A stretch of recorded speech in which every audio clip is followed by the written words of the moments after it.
You've entered void of rules, a realm where normal constraints cease to exist. But beware, traveller, there is one rule here. You've got to hit subscribe. Seriously, it's the only rule we have. We just reached 1,000 brave souls, and we're hunting for 9,000 more to complete our dark ritual.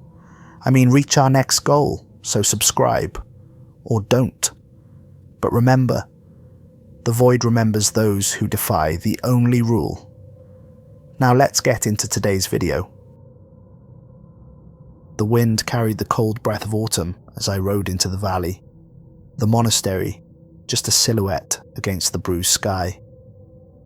My name is Brother Aldric, a knight of the Ecclesiastical Order of the Thorn, and I'd been sent by the Archdeacon himself.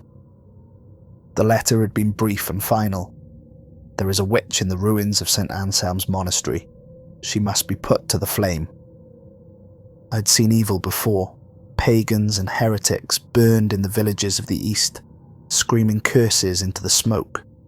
But what lived in St. Anselm's was different. I knew it the moment I crossed the tree line.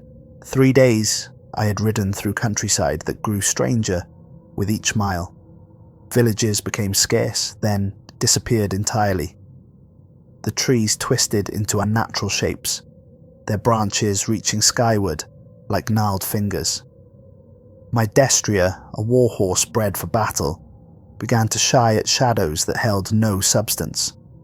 On the second night, camped beside a stream that ran black under starlight, I dreamed of singing. A woman's voice, pure and haunting, calling from somewhere far below the earth. When I woke, the taste of copper lingered in my mouth, and my horse trembled as if he too had heard that otherworldly melody. The final approach took me through a forest that should not have existed. My maps showed barren cliffs, yet here stretched miles of ancient oak whose trunks could have sheltered armies. The canopy blocked the sun, creating perpetual twilight where the only sounds were my horse's hooves on rotting leaves and that distant singing, growing stronger with each step. St. Anselm's Monastery emerged from the tree line like a fever dream, made stone. It perched on cliff's edge above a churning sea, 7 towers reaching toward storm clouds that never seemed to move. Every surface crawled with carved details that seemed to writhe when glimpsed peripherally. Gothic architecture that had been twisted into something that hurt the soul to contemplate. My horse refused to go further. No amount of coaxing could persuade him past a grove where fruit hung from branches like human hearts, red and pulsing with internal rhythm. I tied his reins to a post that might once have marked holy ground and continued on foot, my blessed sword heavy at my side. The monastery gates stood open, their iron bars twisted into screaming faces. The wood bore scenes from scripture, but wrong somehow. The stories altered in subtle ways that made my skin crawl. Adam and Eve being welcomed into paradise by a serpent with too many eyes. Christ hanging not from wood, but from a tree whose fruit resembled severed heads. I drew my sword as I crossed the threshold. The blade had been forged in holy fire and blessed by 3 bishops, its silver inlay inscribed with verses that had never failed me. Yet here, its light seemed dimmed, as if the very air was draining its power. The courtyard beyond was a study in beautiful decay. Overgrown gardens held flowers that bloomed in impossible colours, their petals translucent as stained glass but dark as old blood. Cobblestones slick with phosphorescent moss provided the only light in the perpetual dusk that hung over this place like a burial shroud. At the courtyard's heart sat a well carved from bones, rather than stone. The rim was worn smooth by countless hands, and etched around its circumference were words in a script that made my eyes water. A bucket sat beside it, though the rope had rotted to threads that moved without wind. To my left rose the chapel, its doors hanging from broken hinges. Stained glass windows showed scenes of martyrdom, but the holy figures appeared to writhe in ecstasy rather than agony. their faces turned upward in expressions of terrible joy. And to my right stretched the living quarters, endless rows of narrow windows that reflected not the clouded sky, but scenes from nightmares I had never experienced. In one, I watched myself as a child, cowering from something with teeth like broken glass. In another, I saw my own funeral, conducted by priests whose faces were smoke and shadow. The bell tower loomed ahead, its bronze bell cracked down the centre by some tremendous force. Yet, even damaged, it hummed with silent music that I felt in my bones, harmonics that spoke of powers older than Christ, hungrier than hell. I entered the chapel first, drawn by compulsion I could not name. Inside, the air thick with incense and corruption made my stomach turn. The nave stretched like the ribcage of some massive beast, its vaulted ceiling lost in shadows that moved independently of any light. Wooden pews lined the aisle, their surfaces carved with prayers in languages both familiar and impossible. Some words I recognized as Latin, others as tongues that had been dead for millennia. But all of them hurt to read, each syllable burning itself into my mind like brands. The altar dominated the space, carved from obsidian that reflected not the chapel around it, but visions of torment beyond description. Upon it sat a crucifix of tarnished silver, but Christ's face was turned downward in defeat, his wounds weeping something darker than blood that had stained the stone in patterns that defied geometry.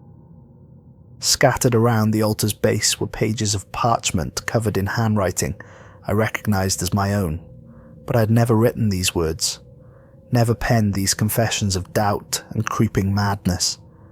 Yet there they were, detailing thoughts I had never allowed myself to think, and fears I had never admitted possessing. I knelt before the altar, despite my revulsion, forcing the rituals of purification from lips that suddenly felt foreign. The Latin words fell like stones into still water, each creating ripples I could almost see. But as I prayed, another voice joined mine, speaking the same words with subtle changes that inverted their meaning entirely. Domine, libera nos a malo, I prayed. Domine, libera malum a nobis, came the echo, asking the Lord to deliver evil from us instead. I spun around, but the chapel was empty save for dust motes dancing in coloured light. Yet the voice continued, growing stronger, more confident. A woman's voice, beautiful and terrible, speaking Latin with an accent that belonged to no earthly nation. "Show yourself," I commanded, raising my sword so its light blazed against the encroaching darkness. Laughter answered me, sweet as silver bells and cold as winter graves. "Such impatience," the voice said, emanating from beneath the chapel now.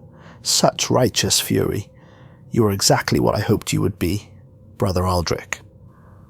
The fact that she knew my name sent ice through my veins.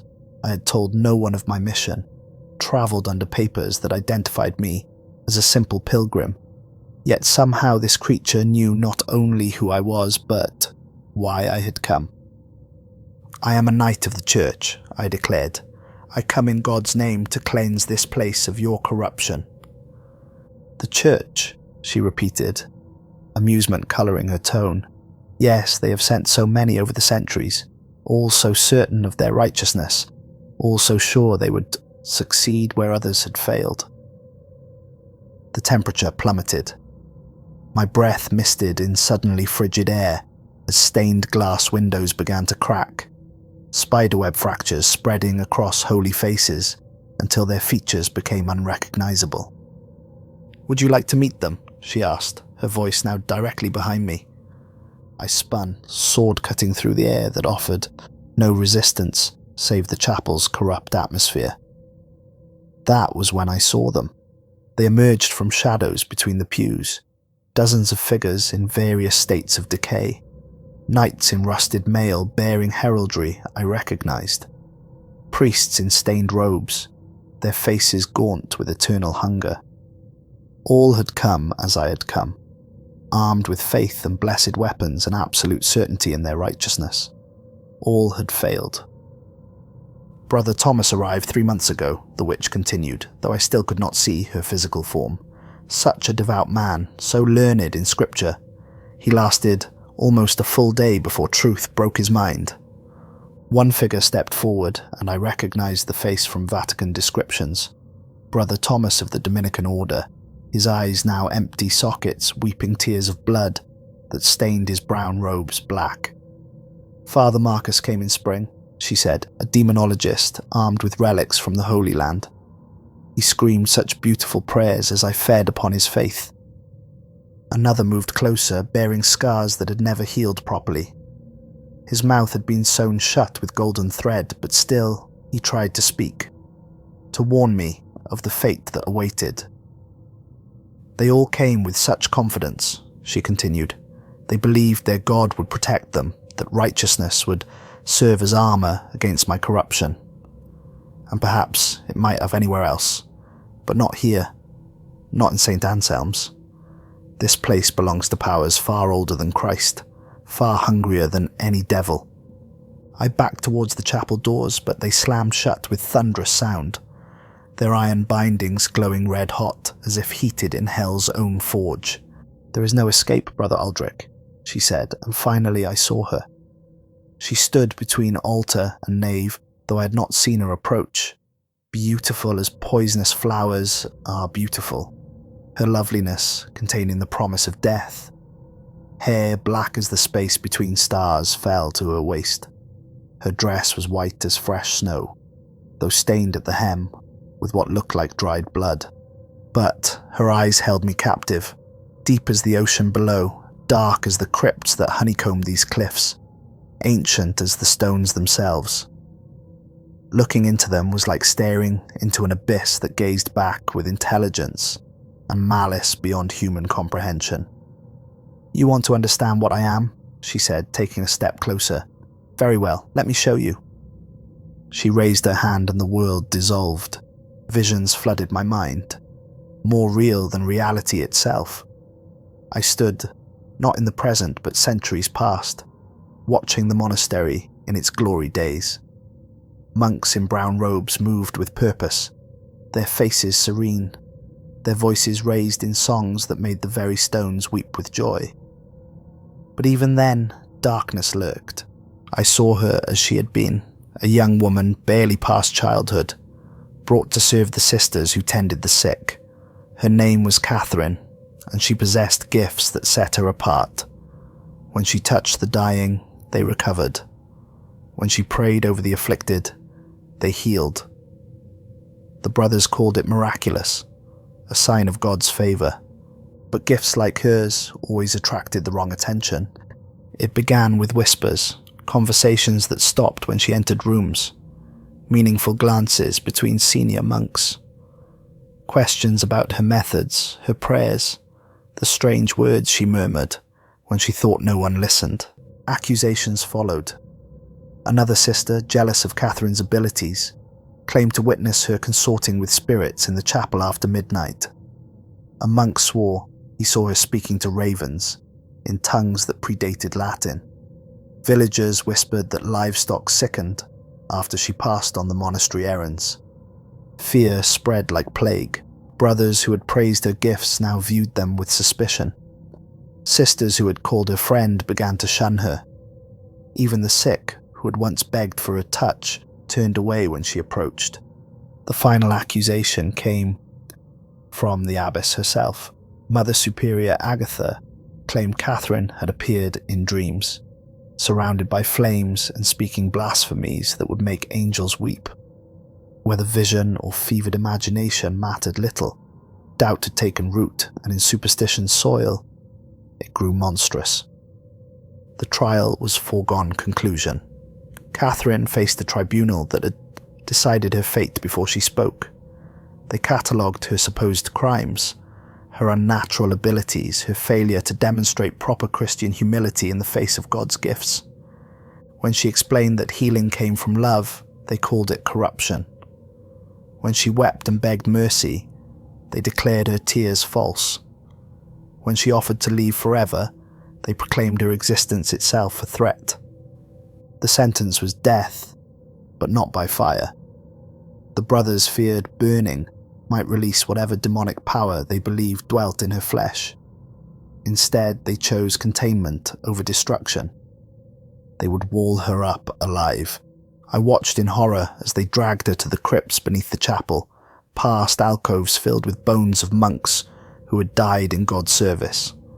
They had prepared a special chamber, sealed with lead and iron, blessed with holy water, and inscribed with protective prayers. Catherine did not struggle as they forced her into that narrow space.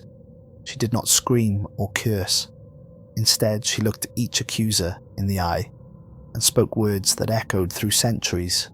"You condemn me for loving too much, for healing when you preferred they'd die, for bringing light where you choose shadow. Very well, but know that love corrupted becomes something far more terrible than hatred. You seal me in this tomb, but you seal your own doom as well. I call upon powers that walked in darkness before your Christ was born, hungers that feast on faith and grow strong on righteousness. Grant me life beyond death, strength beyond flesh, and patience to wait for justice.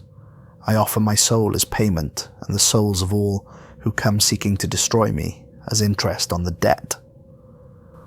The monks tried drowning out her words with louder prayers, but it was too late. Something had heard. Something ancient and patient and eternally hungry had accepted her bargain. As the final stone was set, as mortar sealed her tomb forever, the temperature in the crypts plummeted. Blessed candles guttered despite lack of wind.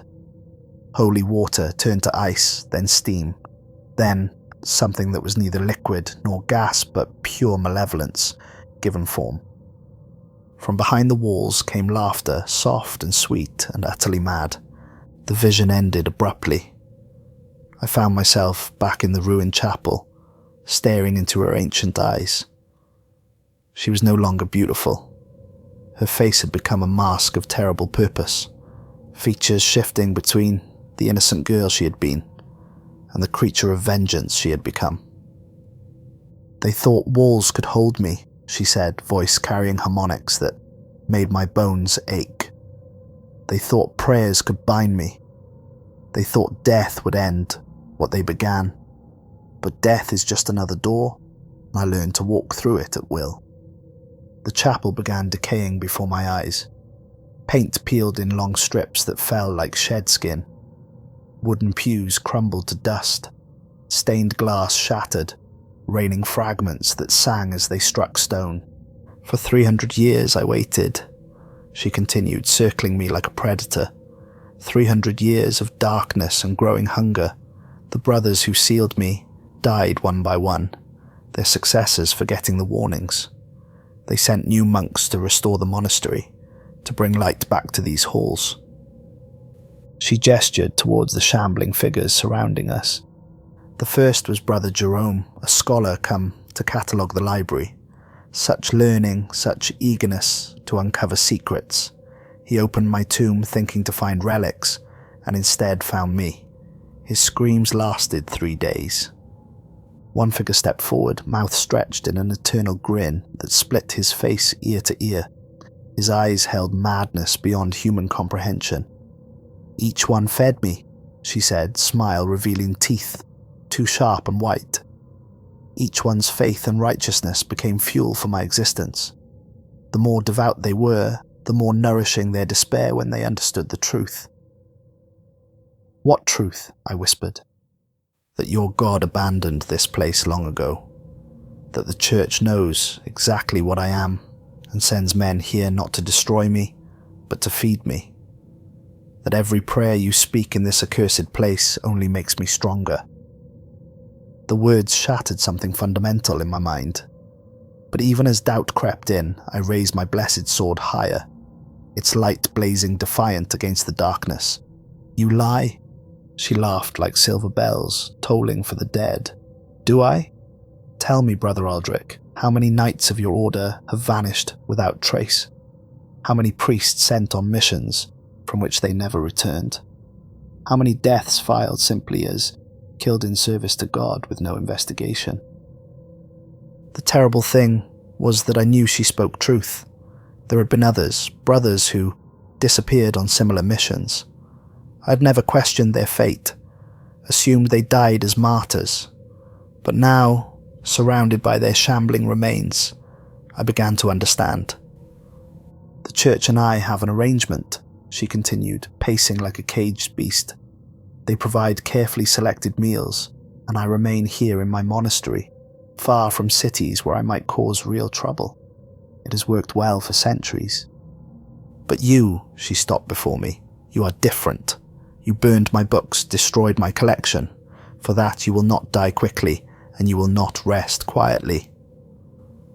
The skeletal monks began chanting, their voices creating harmonies that should not have been possible from throats that no longer drew breath. In that cacophony, she struck. Her hand passed through my blessed armour like mist, fingers closing around my heart with a grip of ice and shadow. Pain beyond description flooded through me, followed by cold that went deeper than flesh to freeze my very soul. Sleep now, she whispered, and when you wake you will understand your true purpose. Darkness claimed me. I fell into dreams that were memories of things I had never experienced. I saw the monastery in glory and ruin, watched attempts to restore it end in tragedy and death. Through it all, I felt her presence growing stronger, fed by faith of those who came seeking to destroy her. When I woke, I lay on stone in a chamber I had not seen before. The room was vast, walls lined with alcoves holding preserved bodies of her victims. Candles burned with heatless flames, revealing details I wished I could not see. Each corpse had been arranged with care, hands folded in prayer, faces composed in eternal peace. But their eyes held knowledge of what they had become, understanding that death had not freed them, but merely changed their service. She stood beside my altar, no longer maintaining her beautiful facade. Her true form was shadow and hunger, ancient beyond measure and patient as stone. She discarded the white dress, revealing flesh that was sometimes solid, sometimes smoke, sometimes something existing between realities. "Welcome to your new existence," she said. "You join a brotherhood more ancient than your order, more dedicated than your church." I tried to sit up, but my body no longer fully obeyed. Something fundamental had changed, some alteration that went beyond physical, into realms I lacked words to describe. "What have you done to me?" "Given you truth," she replied, "shown you reality that faith has hidden. Your God does not answer prayers here, because he cannot hear them. We dwell in spaces between his attention, in cracks where older powers hold sway."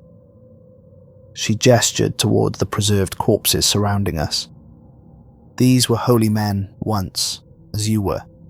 They came with blessed weapons and sacred purpose, but holiness is just another form of energy, and I have learned to feast upon it, transform it into something more useful." The truth settled into my mind like poison-soaking cloth. I could feel the change working through me, altering not just flesh, but soul itself. Prayers that had come easily now felt foreign and distasteful. My blessed sword lay discarded, its silver inlay tarnished black, steel edges rusted beyond repair. "The church will send another," I said. "Yes," she agreed, moving to a window overlooking the raging sea. "They always do. In months, perhaps a year, another knight will receive orders. Another priest will hear of the witch haunting these halls. Another righteous soul will come riding up that path." She turned back, ancient eyes filled with terrible anticipation. "And when he arrives, you will greet him, guide him through these halls, show him evidence of my corruption, lead him to believe victory is possible. You will be his trusted ally right until you deliver him to me." The horror of what she suggested should have filled me with revulsion. But the changes wrought in my essence made the prospect seem not just acceptable, but necessary. I could already imagine the next night's arrival, picture his righteous determination, almost taste his ultimate despair. Why? Because corruption shared is corruption doubled. Every soul I claim makes me stronger. Every soul you help me claim binds you tighter to my service. In the end, there is no difference between serving God and serving me. Both require absolute faith, absolute obedience, absolute sacrifice. She was right. I'd spent my life following orders without question, accepting on faith that superiors knew God's will. How was this different? I'd simply found a new master, one honest about what she demanded. The months that followed were spent in education. She taught me St. Anselm's true history, showed me records of every knight and priest who had sought to destroy her. The collection was impressive, dozens of names spanning centuries, each with detailed notes about strengths, weaknesses, ultimate fate. She showed me Brother Thomas's final journal, pages filled with increasingly desperate prayers as he realized God was not listening. Father Vincent's last letter, never sent, begging superiors to send no one else. Brother Marcus's research notes documenting her abilities with scholarly precision until she demonstrated them personally. Knowledge is power, she explained. Understanding those who come seeking to destroy me serves my purposes when they arrive. She was preparing me, training me as perfect bait. I would be the familiar face, the fellow knight who somehow survived. I would offer hope and companionship while guiding the next victim toward doom. The thought should have filled me with self-loathing. Instead, I found it intellectually fascinating. There was elegant simplicity to the plan, poetic justice in using the church's methods against them. They had trained me as a weapon. She was simply pointing me at a different target. Time moved strangely in those depths, flowing like honey when she was away, racing like mountain streams when she returned. I learned things that would have driven my former self mad. Secrets about reality's true nature that made church teachings seem like children's tales. I learned that God was not absent, but indifferent, his attention focused on grander schemes while older powers filled the gaps. Faith was indeed energy, but one that could be harvested like any other force. The line between salvation and damnation was thinner than anyone suspected, often a matter of perspective rather than morality. Through it all, I felt my former self dying, replaced by something still recognizably me, but fundamentally altered in ways that would have horrified the man I once was. The day finally came when she announced preparations were complete. He arrives tomorrow, she said, consulting a mirror that showed not reflections, but glimpses of distant events. Brother Matthias of the Order of St. Gabriel, sent by Archbishop Davenant. Young, eager to prove himself, armed with his grandfather's sword and mother's prayers. I felt anticipation that had nothing to do with former humanity. This would be my first test, opportunity to prove worth as her servant. What is my role? You are the survivor. The knight trapped here for months, slowly starving, driven half mad by isolation, but clinging to faith and purpose. Weak enough to seem harmless, desperate enough to be believed, grateful enough to earn trust.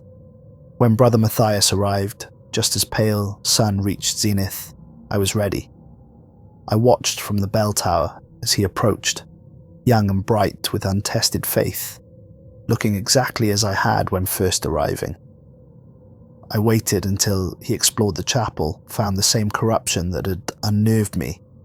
Before making my appearance, I stumbled into the nave, as if drawn by his footsteps, face a perfect mask of desperate hope, mixed with terrified caution. "Who goes there?" he called, raising his blessed sword with slightly shaking hands. "Peace, brother," I said, stepping into coloured light falling through stained glass.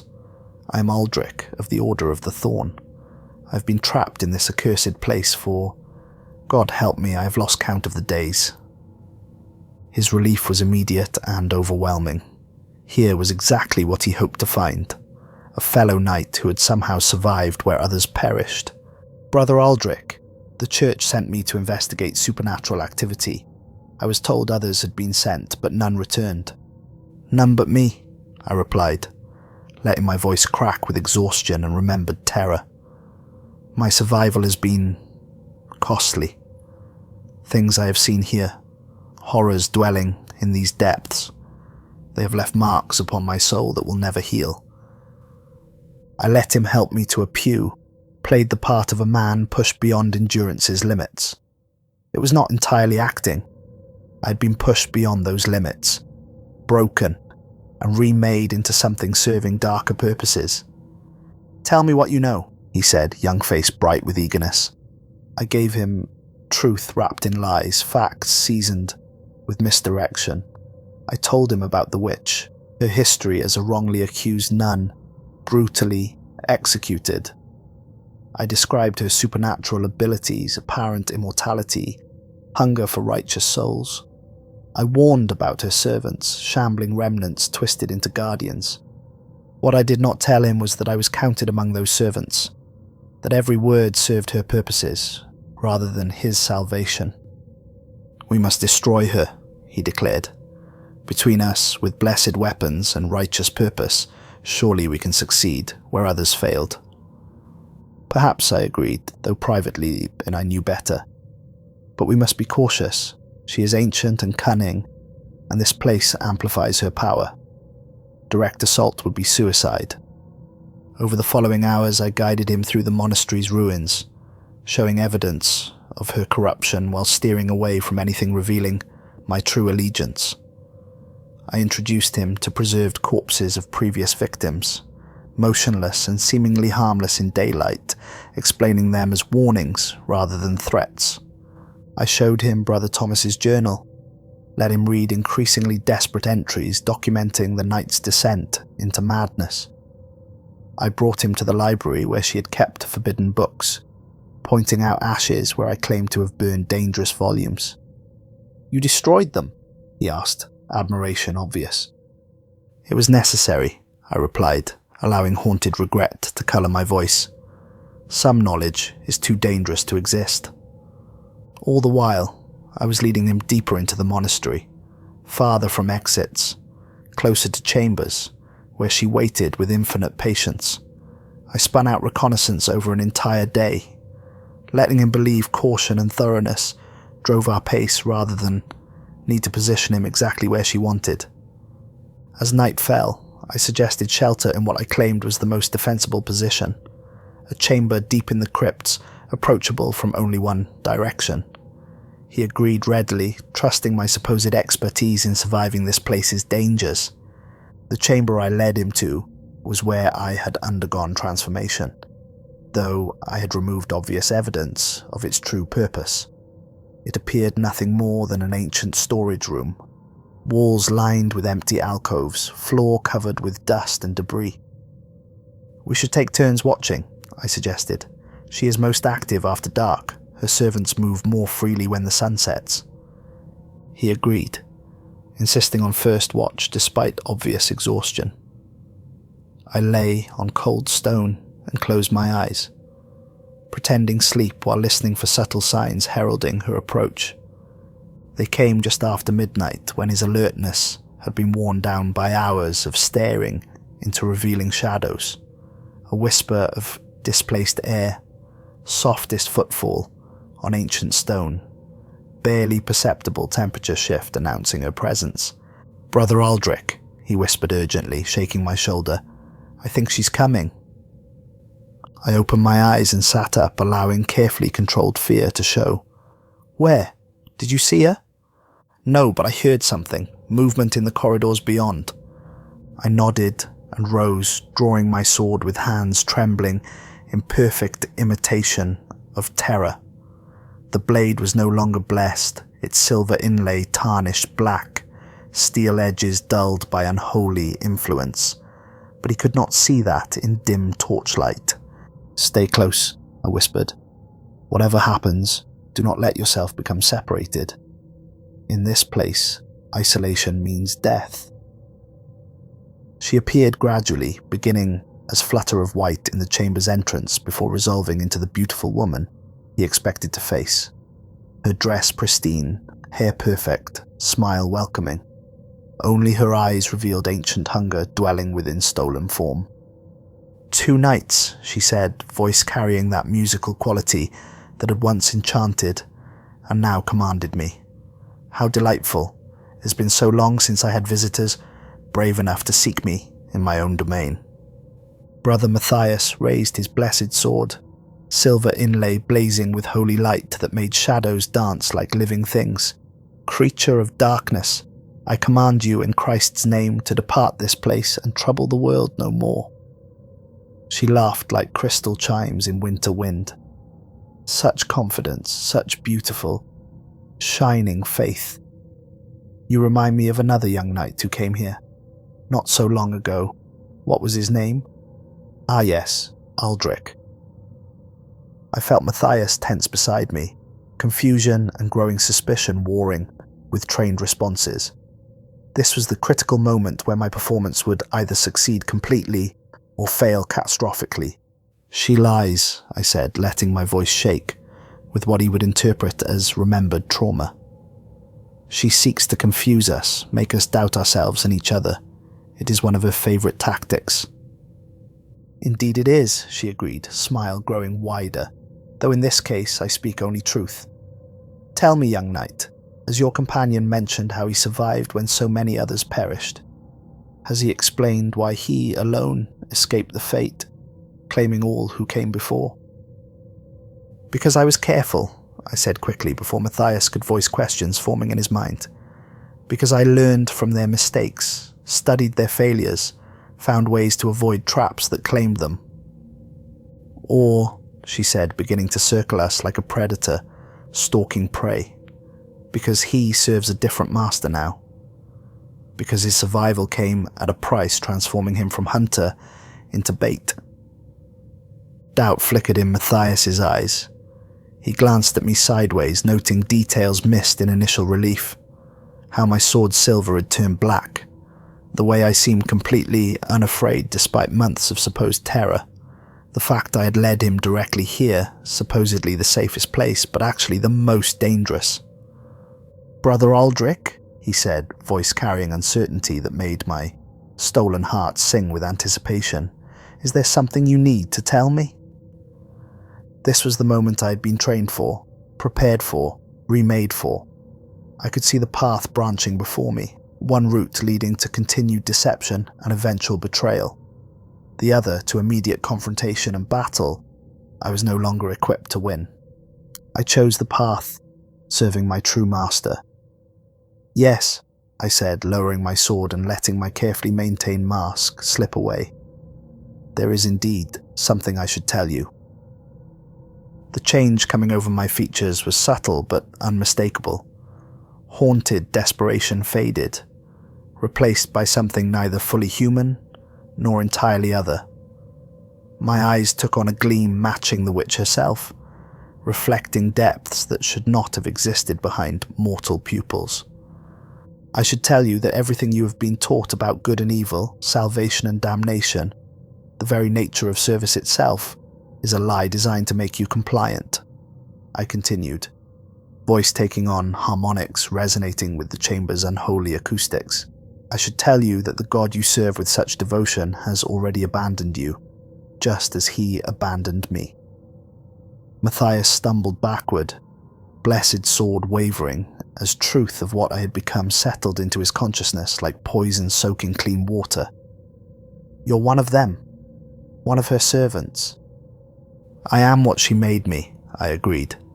What she offered to make when the alternative was meaningless death in service to masters who see us as expendable tools. She at least is honest about what she requires, in exchange for protection.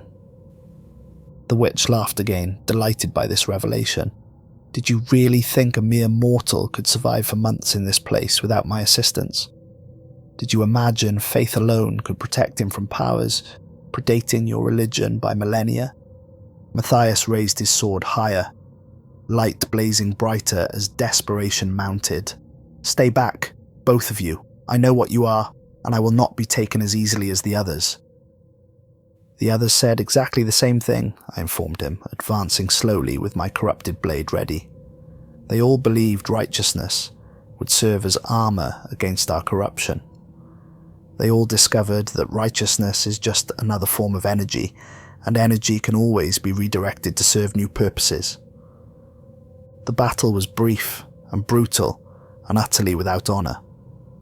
Matthias fought with skill and courage of his training, blessed sword-carving arcs of holy light through the chamber's poisoned atmosphere. But he was one man fighting two opponents in a place where the very stones conspired against him, where prayers fell on ears that had learned to feast upon faith itself. I fought with techniques never taught in any holy order, methods using his own righteousness against him. Every swing of his blade I parried, sent feedback through his weapon that slowly drained his strength. Every prayer he uttered became fuel for dark powers serving my mistress. The witch did not participate directly, content to watch as I demonstrated skills she had taught me. But her presence alone tipped the balance, her aura of corruption slowly eating away at the sanctity of his weapons and armor. When his sword finally shattered, under the strain of channeling holy power through metal subtly corrupted by extended exposure to our influence, he fell to his knees in despair rather than exhaustion. "How?" he whispered, staring at the broken hilt in his hands. "How is this possible?" "Because your church lied to you," I said, kneeling beside him as she had once knelt beside me. "Because they sent you here not to rescue me but to feed me. Because every knight they dispatch serves the same ultimate purpose, providing sustenance for powers they pretend not to acknowledge." I placed my hand on his chest just as she had placed hers on mine, and felt the ice of corruption begin to bloom through his ribs. He gasped and tried to pull away, but the transformation had already begun, the change that would remake him as I had been remade. "Sleep now," I whispered, echoing words spoken to me in this very chamber. "And when you wake, you will understand your true purpose in this place." He collapsed as I had collapsed, breathing growing shallow as his body began the process of dying and being reborn as something serving darker masters than he had ever imagined possible. The witch approached and stood over his still form, beautiful face radiant with satisfaction. "Well done," she said, her approval filling me with warmth no blessing had ever provided. "You have learned your lessons well." "What happens now?" I asked, though I suspected I already knew. "Now we wait," she replied. "The church will send another, as they always do. And when they arrive, you will not be alone in greeting them. You will have Brother Matthias to help provide the additional credibility that two survivors can offer, where one might seem suspicious." I looked down at the unconscious form of the man I had just betrayed, feeling no guilt or remorse. Those emotions belonged to the person I had been before transformation, and they had no place in the creature I had become. The months that followed proved her words accurate. Brother Matthias did indeed wake transformed, his former certainty replaced by the same dark clarity that had claimed me. Together we studied records of previous victims, learning from their successes and failures, preparing for the next knight who would come seeking to destroy what we had become. When Brother Edmund finally arrived, we were ready. Two survivors instead of one, our stories carefully coordinated, our performances polished to perfection. He never suspected that his rescuers were actually his executioners, trusted us completely right up until the moment we delivered him to our mistress for processing. Brother Lucian came after Edmund, then Brother Gabriel, then Father Antonius. Each one fell to the same carefully orchestrated deception. Each one became another member of our growing company of the damned. With every soul we delivered, the witch's power grew beyond the monastery's walls, her influence spreading like plague through the countryside. Years passed in that timeless place beneath the earth. We perfected our craft, learning to read the subtle tells that revealed a knight's weaknesses, the precise words that would earn trust or sow doubt. Some victims required the desperate survivor approach. Others responded better to the scholarly monk who had discovered terrible secrets. A few needed the repentant sinner seeking redemption through service. We became artists of deception, each performance tailored to our audience's expectations and fears. But even the most carefully maintained deception cannot last forever. The letter that arrived with Brother Vincent was different from all the others. Instead of vague instructions about investigating supernatural activity, it contained specific details about our operation, evidence that someone within the church hierarchy had finally connected the disappearances to St. Anselm's and drawn the correct conclusions. The handwriting belonged to Cardinal Torretti, a man whose intellect had always made him dangerous to our kind of work. His words were carefully chosen, but their meaning was clear. The church knew what we were doing, and they were no longer willing to pretend otherwise. "They know," I told her when I brought the document to her attention, finding her in the deepest chamber where she communed with the ancient powers that sustained her existence. She read the letter with interest rather than concern, her timeless eyes scanning the carefully worded accusations and veiled threats it contained. "Cardinal Torretti," she mused. "I remember him from his youth when he was merely a priest, investigating reports of miraculous healings. He was always too clever for his own good." "What does this mean for us?" Brother Matthias asked. The years had changed him as they had changed me. His youthful eagerness replaced by the patient cunning that came with true understanding of our work's importance. "It means the arrangement is ending," she replied, setting the letter aside with deliberate care. "Cardinal Torretti has convinced enough of his colleagues that the status quo is no longer acceptable. They will stop sending individual knights and start sending armies instead."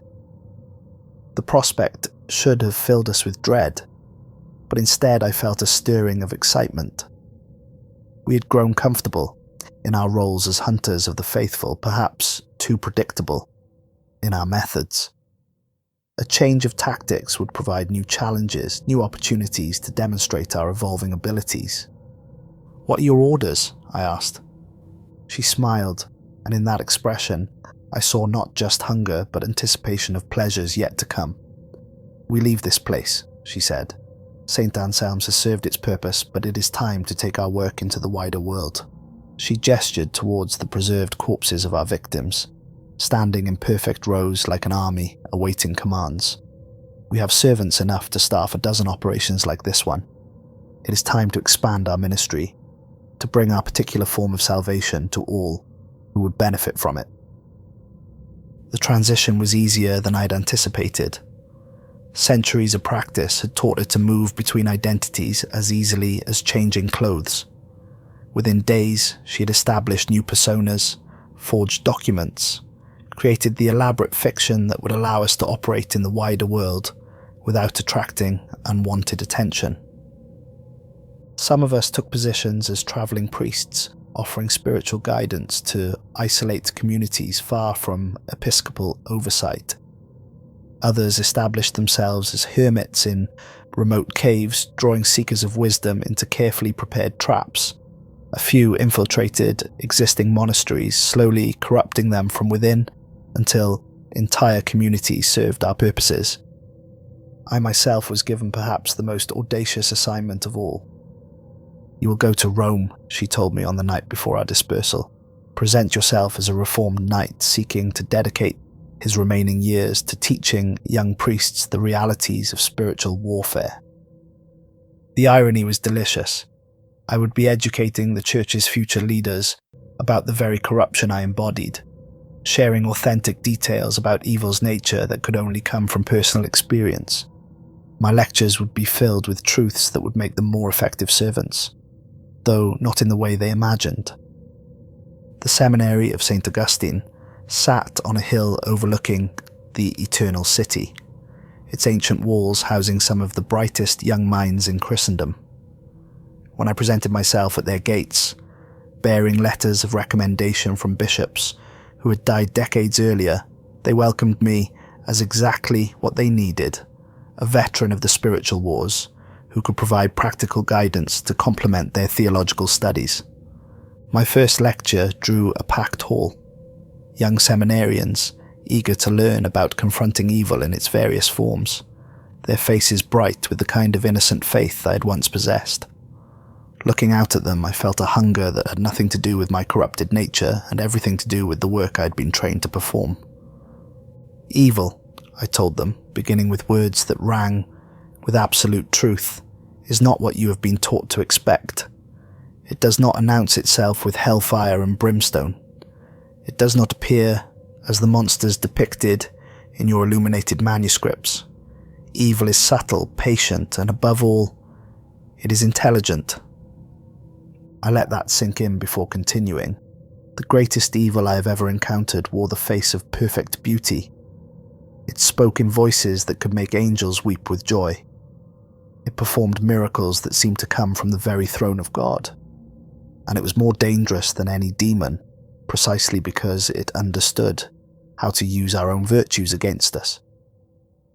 The seminarians hung on every word, taking careful notes as I described techniques for recognizing spiritual corruption, methods for protecting oneself against supernatural influence, the importance of maintaining absolute certainty in one's faith, even when faced with evidence that seemed to contradict everything they believed. What they did not understand was that I was teaching them to be better food. Every technique I shared for resisting corruption made them more confident in their abilities.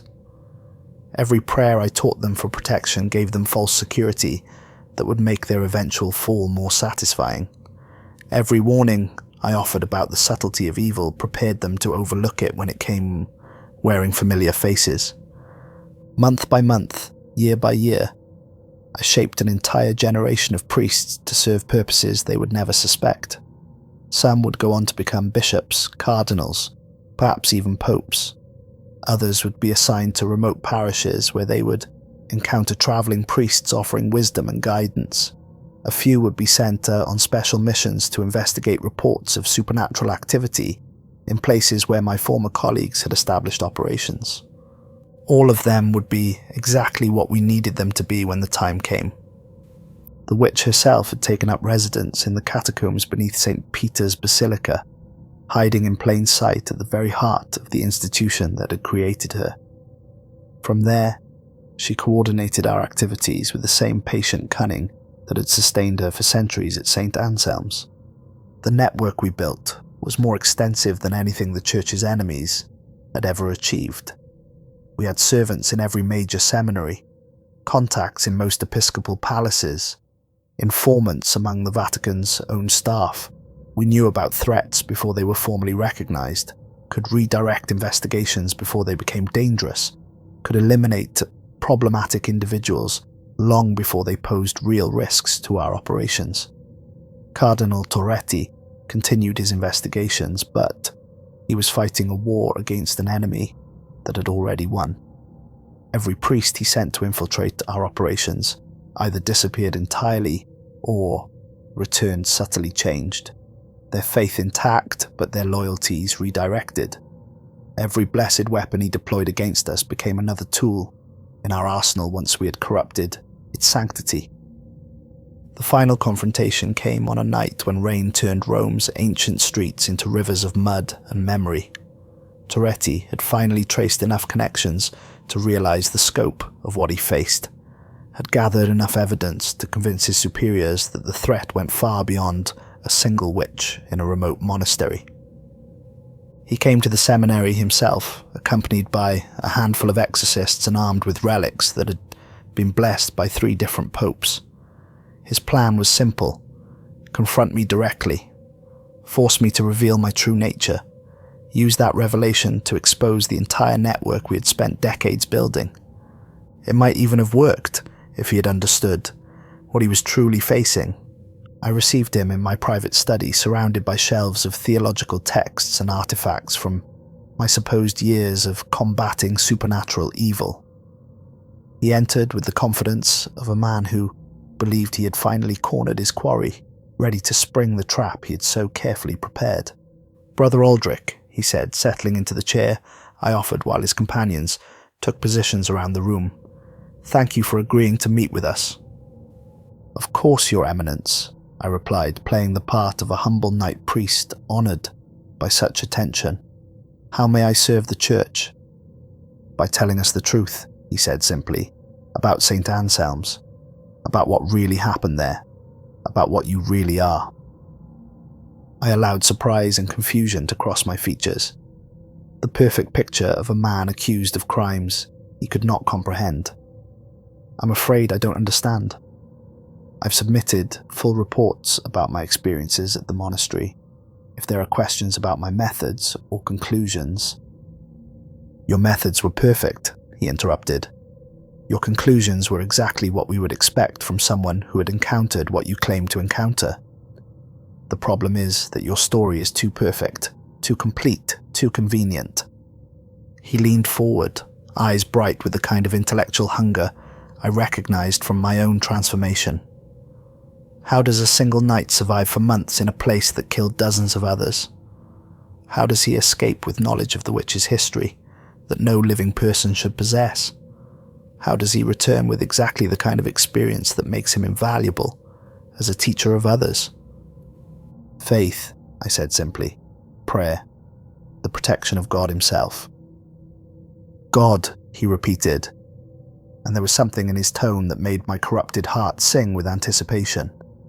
"Yes, let's talk about God. Tell me, Brother Aldric, when you pray now, does he answer?" The question was a trap, but not the kind he imagined. He expected me to lie, to maintain the fiction of my piety, while he revealed evidence of my corruption. Instead, I chose to give him exactly what he wanted: the truth.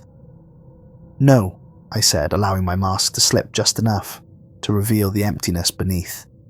"He does not." The exorcists tensed, hands moving to their blessed weapons as they sensed the change in the room's spiritual atmosphere. But Toretti held up a hand, stopping them from acting on their instincts. "Why?" he asked.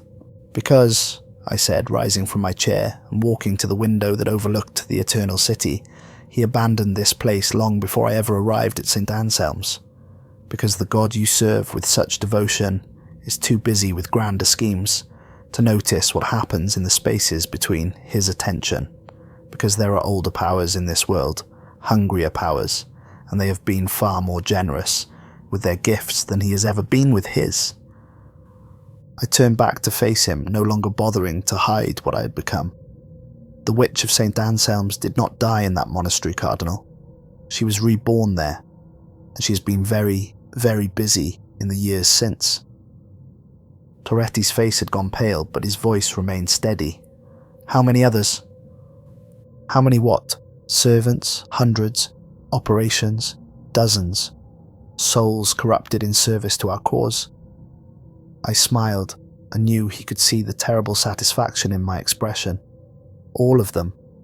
The seminarians will make excellent priests," I assured him. "They will serve their church faithfully, spreading the gospel to the farthest corners of the earth. They will perform miracles, heal the sick, comfort the dying. They will be everything the faithful expect their clergy to be." I moved closer, and he did not retreat despite the aura of corruption that now surrounded me like a visible presence. "They will also be ours. When we have need of them, they will answer. When we require their services, they will provide them. When the time comes to choose between the God who ignores them and the power that has nurtured them, they will make the only rational choice." "The church will stop you," he said, but there was uncertainty in his voice now. "With what army?" I asked. "How many of your bishops trained under priests we corrupted? How many of your cardinals learned their theology from scholars we influenced? How many of your own trusted advisors report to masters you would never suspect?" The truth of what I was suggesting settled over him like a shroud. The corruption had not begun with a few isolated operations. It had been spreading through the church's very foundations for decades, perhaps centuries. Every attempt to combat it had only made it stronger. Every blessed weapon turned against it had eventually been turned to serve its purposes instead. "You cannot win," I told him gently. "You never could.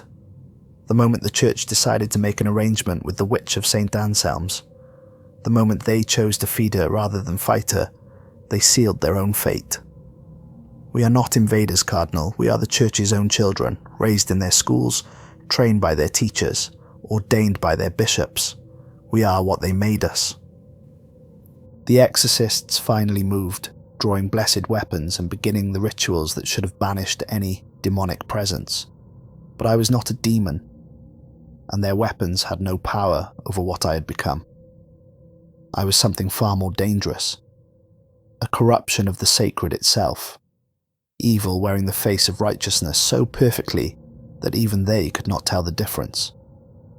When their prayers failed, when their weapons proved useless, when their faith provided no protection against what stood before them, Cardinal Torretti finally understood what he faced. Not an enemy that could be fought, but a transformation that had already won. "How long?" he whispered. "How long until what?" "Until the corruption is complete. Until every priest in Christendom serves our purposes. Until the church itself becomes the instrument of its own destruction." I considered the question carefully. "Perhaps another generation. Perhaps less, if we are fortunate." "And then?" "Then we begin the real work," I said. "Then we stop hiding behind masks of piety and reveal what the church has truly become. Then we show the faithful exactly what they have been worshipping all these years, and watch as their horror becomes the final ingredient in our masterpiece." Cardinal Torretti closed his eyes, and in that moment I saw him make the same choice I had made so many years before, in the depths beneath St. Anselm's. The choice between meaningless resistance and pragmatic service, between dying for a God who had already abandoned him and living for masters who would at least be honest about what they required. "What do you need me to do?" he asked. I smiled and began to explain. The church sent me to kill a witch living in a monastery. She was waiting for me. And now, together, we wait for all the others. But we are no longer waiting in the ruins of St. Anselm's. We wait in every cathedral, every seminary, every parish church where faithful souls gather to worship a God who stopped listening centuries ago. We wait behind familiar faces, speaking comfortable words, offering the same salvation we have always provided. The only difference is that now we are honest about the price. The only difference is that now they know who they are really serving. The only difference is that now there is nowhere left to run. The transformation is complete. The corruption is absolute. The church has become exactly what we always knew it could be. The perfect instrument for harvesting souls in the name of something far older and hungrier than any deity humanity has ever imagined. And in the deepest vaults beneath the Vatican, in chambers that predate Christianity itself, she waits as she has always waited. Patient as stone, hungry as the void between stars, satisfied with the knowledge that every prayer offered in her name only makes her stronger. The Witch of St. Anselm's is dead. Long live the church.